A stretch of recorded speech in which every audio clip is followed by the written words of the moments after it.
Hello friends, welcome back to my channel SRK drama explain. Friends, ये video मैं लोगों के एंटरटेनमेंट के लिए बनाती हूँ, so please watch full, share, subscribe and like this video. ये ड्रामा तो नफरत करने वालों पर आधारित है। नफरत इतनी ज़्यादा कि फूटी आँख भी दोनों एक दूसरे को भाते नहीं थे। जब भी मिलते थे ज़रूर कुछ न कुछ हंगामा क्रिएट करते थे। लेकिन क्या होगा जब इन्हीं दोनों में से किसी एक को फर्स्ट साइड लव हो जाएगा? क्या इस फर्स्ट साइड लव के प्यार में उनकी नफरत ख़त्म हो पाएगी या इस नफरत में वो लोग खुद ही झुलस कर रह जाएंगे? ड्रामे की स्टार्टिंग चाई और उनके मिसेस से होती है। कई सालों की मन्नतों के बाद फाइनली उनके घर में आज बच्चे की किलकारियां गूंज रही थी। इसी खुशी में वो लोग टेंपल में प्रे करने के लिए आए हुए होते हैं और इसी टेंपल में चाई का बिजनेस पार्टनर जिसका नाम सुचित और उसकी वाइफ पिम भी आए हुए थे बच्चे को ब्लेसिंग देने के लिए। पिम चाई की बेटी को एक गिफ्ट देती है जो कि गोल्ड का रहता है, एक नेकलेस और उसमें एक रिंग भी अटैच रहती है। ये है जिन जो कि सुचित और पिम का इकलौता बेटा है और आगे चल करके यही हमारे ड्रामे का मेन लीड बनने वाला है। जिन टेंपल में उस बच्चे के रिलेटेड प्रॉमिस करता है कि वो अपनी सिस्टर का फ्यूचर में अच्छे से ख्याल रखेगा, किसी को भी वो उसे परेशान करने नहीं देगा। चाय के पास कॉल आता है जिसे रिसीव करने के लिए वो टेंपल के बाहर जाता है। ये है टीका। वैसे तो चाय इसके जीजा जी हैं, लेकिन अपने आप को रिच बनाने के चक्कर में उसने अपने जीजा के ही साथ अफेयर किया और उनके साथ नाजायज़ संबंध बनाए और उससे एक बेटी भी है। तो उसका यहाँ पर कहना था कि उसकी बहन का घर बर्बाद हो या ना हो इससे कोई फ़र्क नहीं पड़ता है, लेकिन उसका घर आबाद होना चाहिए। वो चाय को ब्लैकमेल करती है कि वो उसकी बेटी को एक्सेप्ट करे, लेकिन चाय ऐसा नहीं करना चाह रहा था क्योंकि वो अपनी बीवी और अपनी बेटी से बहुत ज़्यादा प्यार करता है। लेकिन टीका की चालों की वजह से आज वो बुरी तरीके से फंस चुका था। वो अपनी बीवी को आते हुए देखता है तो टीका का कॉल कट कर देता है, जिसकी वजह से टीका को बहुत ही ज़्यादा बुरा लगता है। इस छोटे से बच्चे के आने की खुशी में चाय की मॉम ने एक बहुत बड़े इवेंट का ऑर्गेनाइज किया था, जहाँ पर वो चाई के बेस्ट फ्रेंड सुचित और उसकी वाइफ पिम को भी इनवाइट करती है। लेकिन सुचित और पिम का कहना था कि उन्हें किसी इंपॉर्टेंट काम से जाना पड़ेगा बाहर, इसकी वजह से वो इस पार्टी को अटेंड नहीं कर सकते। इधर पार्टी की ज़ोरों शोरों से तैयारियां चल रही होती है नए बेबी के आने की खुशी में, लेकिन अचानक से मौसम अपना रुख ही बदल लेता है। चाई अपनी बेटी और अपनी वाइफ ड्यूएंग के साथ घर वापस आ रहा था, लेकिन मौसम ख़राब होने की वजह से अचानक से बहुत ज़ोर से बारिश होने लगती है, जिसकी वजह से रास्ता साफ दिखाई नहीं दे रहा था और ब्रेक भी काम नहीं करता है, जिसकी वजह से उनकी कार एक रिवर में जाकर के गिर जाती है। डुएंग और चाय की जान तो बच जाती है, लेकिन उनके साथ बहुत ज़्यादा बुरा होता है क्योंकि उस पानी के साथ उनकी बेटी भी बह जाती है। सुचित और पिम दोनों उसी रास्ते से जा रहे थे। वो डुएंग और चाय को देखते हैं, उनकी हेल्प करते हैं। उन्हें मालूम पड़ता है कि डुएंग और चाय की खुशियों को नजर लग चुकी है, उनकी बेटी उनसे दूर हो गई है, वो पानी में बह गई है। सुचित इन सब के बारे में चाय की फैमिली वालों को बता देता है और उस बच्चे की मिसिंग रिपोर्ट भी लिखवा देता है। आगे टीका इन सब के बारे में जब चाय की मॉम को बताती है तब तो वो बेहोश हो जाती है क्योंकि कई सालों के बाद तो बच्चे की खुशी मिली थी और वो भी छिन गई थी। आगे एक और कपल को दिखाया जाता है। यह है मालती, जिसकी प्रेगनेंसी का टाइम हो गया था, लेकिन हैवी रेनफॉल होने की वजह से वो हॉस्पिटल नहीं जा पा रहे थे क्योंकि सारे रास्ते ब्लॉक हो चुके थे। अब मालती को इतना ज़्यादा दर्द हो रहा था और हॉस्पिटल सही टाइम पर वो नहीं पहुँच पाती है, जिसकी वजह से इस कपल के साथ भी बहुत ज़्यादा बुरा होता है। उनकी बेटी तो होती है लेकिन मरी हुई। अब वो इस सदमे को बर्दाश्त नहीं कर पा रही थी। वो दोनों अपने बेबी को दफनाने के लिए जा रहे थे, लेकिन सडनली किसी बच्चे की वॉइस सुनते हैं और वो बच्ची कोई और नहीं डुएंग और चाय की रहती है। मालती ने अभी अभी अपने बच्चे को खोया था और दोबारा एक बच्चे को पा करके उसे ये सब कुछ ऊपर वाले का वरदान लग रहा था। कुछ ही टाइम पहले मालती की जिंदगी एकदम से अंधेरे में जा चुकी थी, लेकिन उसे रोशनी की किरण दिखाई दे रही थी उस बच्चे में। वो उस बच्चे के साथ जीना चाहती थी, जबकि उसके हस्बैंड मैट का कहना था कि हमें पुलिस स्टेशन जाना चाहिए, लेकिन मालती मना कर देती है। अब से ये मेरी बेटी रहेगी और अपने असली मरे हुए बच्चे को मिट्टी में दफना कर वहाँ से उसे गुड बाय कहकर चली जाती है। बच्चे की मिलने की खुशी में वो लोग टेंपल आते हैं जहाँ पर गॉड से प्रे करते हैं एंड वहाँ पर सुचित, पिम और जिन भी आए हुए थे, लेकिन तीनों उस बच्चे को देख नहीं पाते हैं और वो लोग वहाँ से चले जाते हैं। पुलिस आकर के चाय को बताती है कि उन्होंने पूरी कोशिश की, लेकिन चाय की बेटी उन्हें नहीं मिली। इधर डुएंग अपनी बच्ची के खोने के सदमे में पूरी पागल हो चुकी थी। उसे सिर्फ और सिर्फ इंजेक्शन लगाकर ही शांत किया जा सकता था। डुएंग की इस तरीके से बिगड़ती हुई हालत उसकी फैमिली नहीं देख पा रहे थे। सारे लोगों को बहुत ज्यादा बुरा लग रहा था डुएंग के लिए। यह वो एक ही सोसाइटी में रहने की वजह से वो मालती को अपनी सिस्टर की तरह ट्रीट करती है और जब उसे मालूम पड़ा कि मालती को एक बेटी हुई है तब वो उसे विजिट करने के लिए आती है। वो उस बच्चे को प्रीटी बताती है, लेकिन उस बच्चे को गौर से देखने के बाद बो का कहना था, मालती ये बच्ची बहुत ही ज़्यादा हेल्दी है और ये किस पे मैच खाती है, ना ही तुम पर और ना ही मैट पर। लेकिन कोई बात नहीं, चलो फाइनली कई सालों के बाद तुम्हारे यहाँ पर भी बच्ची की किलकारियाँ गूंज रही हैं। ये सब सुन करके काफ़ी अच्छा लग रहा है। यह है मिली, यूँ कहा जाए टीका की असिस्टेंट। टीका के हर बुरे और अच्छे काम में मिली ने उसका पूरा सपोर्ट किया है। यहाँ पर वो जब बॉ के हस्बैंड को देखती है तो फुल लट्टू हो जाती है और फिर क्या, भरी भीड़ में उसके हस्बैंड के साथ फ्लर्ट करने स्टार्ट कर देती है। और इसके बारे में जब बॉ को मालूम पड़ता है, फिर क्या, वो मिली की पूरी मार्केट में अच्छी वाली बैंड बजाती है, अपने हाथों से उसकी अच्छी वाली धुलाई करती है। खैर उसके झगड़े को तो शांत करवाया जाता है। जब यहाँ पर वो अपने हस्बैंड को देखती है तब वो देखती है उसका हस्बैंड मिली को फ्लाइंग किस दे रहा है। फिर क्या, अपने हस्बैंड का भी मुंह तोड़ देती है। इसे झगड़े के बीच में बच्चे की मिसिंग वाली न्यूज़ सारे लोग देख लेते हैं, जहाँ पर चाई की मॉम अपनी ग्रैंड डॉटर के बारे में बताती है और साथ ही उस बच्चे के गले में एक नेकलेस है जिसमें रिंग अटैच है, इसके भी बारे में वो बताती हैं। मैट जब यहाँ पर उस नेकलेस और रिंग को देखता है तो समझ जाता है कि ये मिसिंग बच्ची किसी और की नहीं बल्कि डुएंग और चाई की है।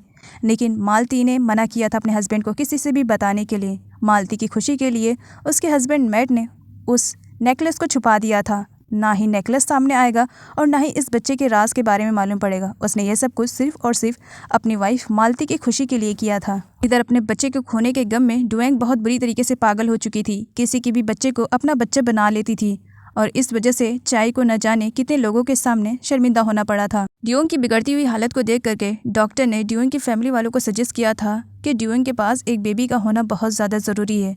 अगर वो बेबी नहीं पाएगी तो हो सकता है उसकी कंडीशन आगे चल करके और भी ज़्यादा ख़राब हो सकती है। एंड यहाँ पर टीका सारी बातें सुन रही थी। टीका के इस हल्की सी स्माइल में बहुत बड़े बड़े राज छुपे हुए थे।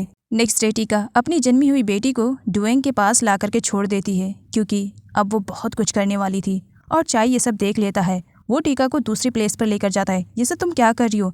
टीका यहाँ पर अपनी सारी चालाकियों को अंदर ही छुपा लेती है और इनोसेंट बन करके चाय के सामने खुद को प्रेजेंट करती है कि ये सब कुछ मैं अपनी बहन ड्यूइंग के लिए कर रही हूँ, उसकी ज़िंदगी के लिए कर रही हूँ। तुम्हें तो उसकी कुछ भी पड़ी नहीं है, लेकिन मुझे पड़ी है। अगर मेरी बेटी की वजह से मेरी सिस्टर ड्यूइंग की जान बचती है तो मैं ये ज़रूर करूँगी। और वैसे भी उसके रगों में तो तुम्हारा ही खून दौड़ रहा है ना। तुम देखना चाहोगी ड्यूइंग की कंडीशन? फिर वो ड्यूइंग की कंडीशन दिखाती है। ड्यूइंग बच्चा पा करके एकदम नॉर्मल सी हो चुकी थी। ड्यूइंग की मदर जब बेबी को देखती है तब उनका कहना था कि किसी अच्छी लड़की की बच्ची नहीं है, इसकी शक्ल देखकर ही मुझे समझ में आ रहा है। लेकिन डुएंग अपनी ममता के आगे मजबूर थी। उसे उस लड़की में अपनी बच्ची नजर आ रही थी, इसी वजह से वो उसे एक्सेप्ट तो कर लेती है। लेकिन डुएंग की मदर इस बच्चे को एक्सेप्ट करने के लिए बिल्कुल भी तैयार नहीं थी। लेकिन चाय रिक्वेस्ट करता है कि डुएंग की ज़िंदगी के लिए वो सब कुछ करने के लिए तैयार है, वो इस बच्चे को अडॉप्ट करेगा। और चाय की मॉम को भी परमिशन देनी ही पड़ती है। इसी तरीके से 6 साल गुजर जाते हैं। सब अपनी अपनी ज़िंदगी में खुश है। हमारी हीरोइन वान भी बहुत ही ज़्यादा खुश है और अपने फर्स्ट डे स्कूल के लिए काफ़ी एक्साइटेड है। यूनिफॉर्म के साथ ही सो जाती है। तो वहीं पर मॉर्निंग में वो अपने डैड के साथ स्कूल ज्वाइन करती है। टीका की बेटी डक भी बड़ी हो चुकी है। डुएंग और चाय उसका अच्छी तरीके से ख्याल रखते हैं। चाय उसे अपनी बेटी की तरह ट्रीट करती है, जबकि उसी बेटी की वजह से टीका डुएंग और चाय के घर में रह रही है। जिन और डक दोनों एक ही क्लास में पढ़ते हैं। जिन ने जैसे प्रॉमिस किया था कि वो डुएंग और चाय की बेटी को प्रोटेक्ट करेगा, तो वो इसी तरीके से डक को प्रोटेक्ट करता है। लेकिन डक का नेचर बहुत ही ज़्यादा रूड है, क्योंकि उसकी परवरिश टीका ने जो की है। टीका कई सालों से बस अपनी बेटी डक के बड़े होने का इंतज़ार कर रही है, ताकि वो उसका इस्तेमाल करके चाय के लाइफ में एंट्री ले सके और डुएंग को बाहर कर सके। इसी तरीके से 12 साल और गुजर जाते हैं। अब हमारी वॉन बड़ी हो चुकी है और अपनी हाई स्कूल कंप्लीट कर रही है। वान गरीब घर में पली बड़ी है, इसी वजह से बहुत ही ज़्यादा संस्कारों वाली है और अपने मॉम डैड के हर काम में उनकी हेल्प करती है।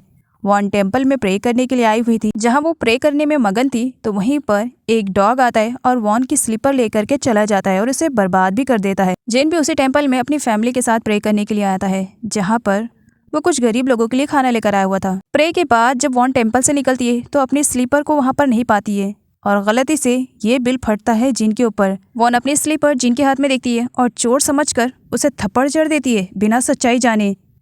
मुझे समझ में नहीं आ रहा, तुम जैसे लड़के दिखने में इतने हैंडसम, काफ़ी रिच पर्सनैलिटी के लग रहे हो, लेकिन फिर भी इस टेम्पल वाली प्लेस पर आकर के तुम इस तरीके से स्लीपर चुरा रहे हो। कितने घटिया काम कर रहे हो। क्या यही सारे काम तुम्हारी फैमिली वालों ने सिखाया है तुम्हें? हाँ बताओ। जिस पर जिन कहता है, क्या तुम्हें लगता है कि ये स्लीपर्स मैं ख़राब कर रहा हूँ? अरे ज़रा देखो, इस पे कुत्ते के काटने के निशान है। तब वॉन कहती, हाँ बिल्कुल तुम्हारे दांतों की तरीके। 1 मिनट, कुत्ते के दांतों के निशान? तब यहाँ पर जिन बताता है कि जिस स्लीपर के लिए उसने अभी उसके हैंडसम वाले फेस पे थप्पड़ जड़ा है, वो स्लीपर किसी और ने नहीं बल्कि सामने जो डॉग खड़ा है उसने बर्बाद किया है। अब जब यहाँ पर सच्चाई के बारे में वॉन को मालूम पड़ता है तब तो उसकी सिटी पिटी गुल हो जाती है। और उसके बाद क्या, वो सॉरी बोल करके वहाँ से निकलने वाली थी, लेकिन इतनी आसानी से जिन उसे थोड़ी जाने दे सकता है। इतना रिच फैमिली से बिलोंग करता है, वो भी इकलौता लड़का, और आयरू गैरू लड़की कोई भी उसे थप्पड़ मार देगी तो वो थोड़ी सह सकता है ना। तो इसी वजह से वो यहाँ पर वॉन के खिलाफ कंप्लेंट करने के लिए कहता है, तुमने स्लीपर्स की वजह से मेरे फेस पे थप्पड़ मारा तो चलो मैं तुम्हारे खिलाफ रिपोर्ट लिखवाऊंगा। वॉन डर जाती है और जिनी से सॉरी बोलती है, अच्छा ठीक है, मैंने तुम्हारे फेस पे गलती से थप्पड़ मारा ना, लो तुम भी मुझे पंच मार लो, जितना दिल बोले उतना मार लो, लेकिन प्लीज़ ये पुलिस स्टेशन के चक्कर मुझे लगाना अच्छा नहीं लगता है, तो ये सब जाने दो ना। और उसे इतना ज़्यादा परेशान देख करके जिनके फेस पे स्माइल आ जाती है, जिस पर वॉन कहती है तुम स्माइल कर रहे हो, इसका मतलब तुमने मुझे माफ़ कर दिया, क्या मैं यहाँ से जा सकती हूँ। जिनी वॉन को रोकता है, इतनी आसानी से मैं तुम्हें कैसे जाने दे सकता हूँ, अरे आज स्लीपर्स के लिए तुमने मुझे थप्पड़ मारा, कल को पता नहीं क्या कर दोगी। एक काम करो, मुझे अपना कॉन्टैक्ट नंबर दो ताकि कुछ भी हो सके तो फिर मेरे पास कोई तो सबूत रह सके ना। और ये कहकर वो उससे उसका नंबर लेने वाला था, लेकिन तभी वहाँ पर एंट्री हो जाती है टीका की बेटी डक की, जो ये सब देख करके बिल्कुल भी बर्दाश्त नहीं कर पाती है और दौड़ कर आती है और वॉन को थप्पड़ जड़ देती है। तो जैसे कैरेक्टरलेस लड़की से न जाने मेरा कितनी टाइम पाला पड़ा है, तुझे तो मैं अच्छा सबक सिखाऊंगी, तो मेरे फियांसे का नंबर ले रही है। एक्चुअली इन बीते हुए 12 साल के अंदर जिन और डक की फैमिली वालों ने मिल करके इन दोनों की एंगेजमेंट करवा दी है, और डक बड़ी होने के साथ अब जिन को बहुत ज़्यादा लाइक करती है, तो बिल्कुल भी बर्दाश्त नहीं करती है कि जिन के साथ कोई और लड़की रहे, और वॉन को देख करके वो अपना आपा खो बैठती है एंड यहाँ पर उसे कैरेक्टरलेस शो करने लगती है अपनी पूरी फैमिली के सामने।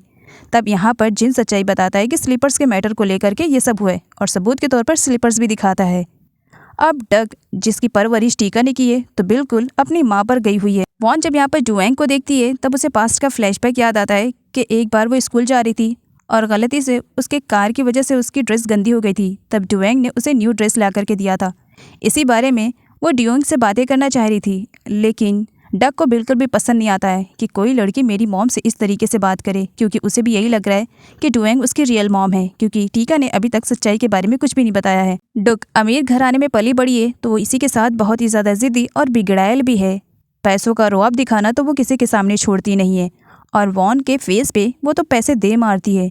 मुझे मालूम है तुम जैसी लड़कियाँ पैसों के लिए कुछ भी कर सकती है, और अपने स्लीपर्स भी देती है।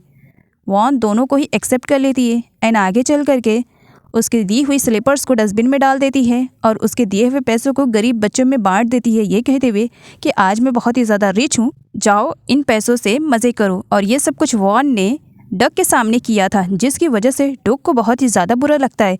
और यहाँ पर जिन स्माइल कर रहा था कि डक के सामने किसी लड़की का पाला पड़ा है जिसने बहुत ही खामोशी से उसे अच्छा सबक सिखाया है। जिन अपनी मॉम को साइड लेकर जाता है, क्योंकि इन बीते हुए सालों में उसने डक का बिहेवियर देख लिया था। उसे डक बिल्कुल भी अच्छी नहीं लग रही थी, इसी वजह से वो अपनी मॉम को समझाने की कोशिश करता है कि अभी सिर्फ इंगेजमेंट हुई है, अगर उन दोनों की शादी होगी तो दोनों का ही फ्यूचर बर्बाद हो जाएगा। वो ये शादी नहीं करना चाह रहा, लेकिन जिन के पेरेंट्स का यही कहना था कि हम अपनी फ्रेंडशिप को रिश्तेदारी में बदलना चाह रहे हैं, और डक हमारे सामने पली बड़ी है, काफ़ी अच्छी लड़की है। डक का नेफ्यू है काई, जो कि उसे सजेस्ट करता है कि उसे अच्छी तरीके से बिहेव करना चाहिए, जिनके साथ किसी लड़की को देख करके इतना ज़्यादा हाइपर नहीं होना चाहिए और ना ही इतनी जेलेसी फील होनी चाहिए, जिसकी वजह से डक को बुरा लगता है और वो काई को थप्पड़ जड़ देती है। तुम मुझे मत बताओ कि मुझे क्या करना चाहिए, कोई भी लड़की अगर मेरी जिन के आसपास भी गुजरी ना तो मैं उसका जीना हराम कर दूंगी। वॉन अपनी टूटी हुई स्लीपर के साथ घर जा रही थी, लेकिन रास्ते में बहुत ज़्यादा कंकर पत्थर थे जो उसे चुभ रहे थे, और जिन उसे फॉलो कर रहा था। जिन उसके पास जाता है, अगर बुरा ना मानो तो मैंने तुम्हारी सॉरी को एक्सेप्ट कर लिया है, तो क्या मैं तुम्हें तुम्हारे घर पर ड्रॉप कर सकता हूँ। जिस पर वॉन कहती है, तुम अमीरों के चोचले अलग ही होते हैं, मदद तो दिखावे के साथ भी करते हो और नहीं भी करते हो, लेकिन इंसल्ट भरी महफिल में करते हो। लेकिन फ़िलहाल मेरे पास कोई ऑप्शन नहीं है, क्योंकि ये पत्थर मेरे पैर में चुभ रहे हैं, तो इस वक्त तुम्हारी इस लिफ्ट को मैं एक्सेप्ट करती हूँ। वॉन जिन को अपने मॉम डैड के रेस्टोरेंट पे लेकर आती है और अपने रेस्टोरेंट की सारी बेस्ट डिशेस को उसे देती है खाने के लिए, जिनको काफ़ी अच्छा लगता है। वॉन के साथ फर्स्ट टाइम किसी लड़के को देख करके बो का कहना था, क्या ये वॉन का बॉयफ्रेंड है, काफ़ी हैंडसम है। और जब जिन उनकी तरफ देखने लगता है तब फिर वो लोग ऐसा प्रिटेंड करते हैं कि मानो वो लोग तो कुछ भी नहीं बोल रहे थे। वॉन के पेरेंट्स जिनको पहचान जाते हैं कि ये तो उन्हीं फैमिली से बिलोंग करता है जहाँ से वॉन आई हुई है। वो लोग अब डर रहे थे कि कहीं पास्ट की सारी सच्चाई के बारे में वॉन को पता न चल जाए। इनफैक्ट यूँ कहा जाए वो वॉन को अब खोने से डर रहे थे। पिछले कई सालों से उन्होंने वॉन की सच्चाई दुनिया से छुपाकर जो रखा हुआ है।